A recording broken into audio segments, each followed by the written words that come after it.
Allora, sto strisciando dentro ma non si vede tanto ed è qua questo primo pezzo bassissimo. Adesso provo ad entrare. Aia, porca.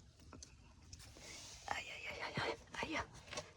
Lì è tutto bagnato, però eccoci qua. Wow, ci sono. Aia. Ecco qua, cavolo.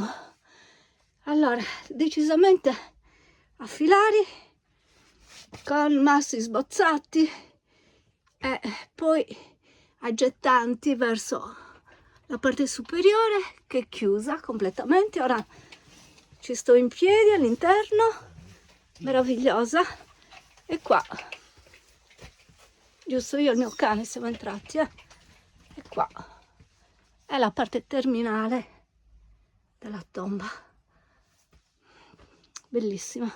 Qua c'è un masso che potrebbe essere stato utilizzato, forse come altare, perché non sembra essere caduto da nessuna parte. Cioè, adesso giriamo e quello è il piccolo ingresso dal quale sono entrata a fatica.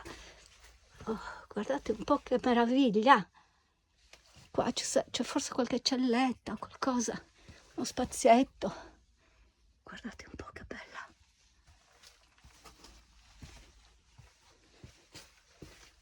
E ora, questa è la parte anteriore della tomba. Ora c'è il cane che mi aspetta e ora cerco di uscire. Devo strisciare per uscire perché è veramente molto piccola.